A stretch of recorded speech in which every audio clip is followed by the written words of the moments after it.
Hi friends, thanks for visiting my channel. Please subscribe. మన ఇంట్లో సాధారణంగా వాడే జీలకర్రలో ఔషధ గుణాలు చాలా ఎక్కువగానే ఉంటాయి. జీలకర్రను ఉపయోగిస్తే ఎన్నో ఆరోగ్యకర ప్రయోజనాలు ఉన్నాయని నిపుణులు చెబుతున్నారు.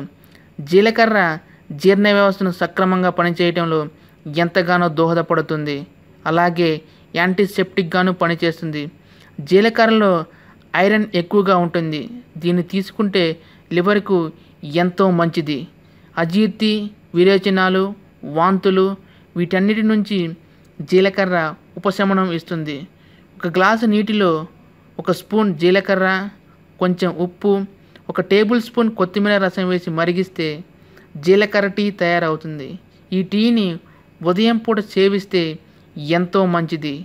బాగా గొంతు నొప్పి, జలుబు ఉంటే ఈ టీని తీసుకోవాలి. జీలకర్ర రసాన్ని రెగ్యులర్గా తాగితే శరీరంలో వేడి పెరిగి మెటబాలిజం రేటు పెరుగుతుంది. అంత మాత్రమే కాకుండా రోగనిరోధక శక్తిని పెంచడంలో జీలకర్ర రసం ఎంతో దోహదపడుతుంది. ఇలా చేస్తే కిడ్నీ మరియు లివర్ జబ్బులు అస్సలు రావని నిపుణులు చెబుతున్నారు. ఫ్రెండ్స్, ఈ వీడియో మీకు నచ్చినట్లయితే లైక్ చేయండి, షేర్ చేయండి, మీ అభిప్రాయాన్ని కామెంట్ ద్వారా తెలియజేయండి. Thank you.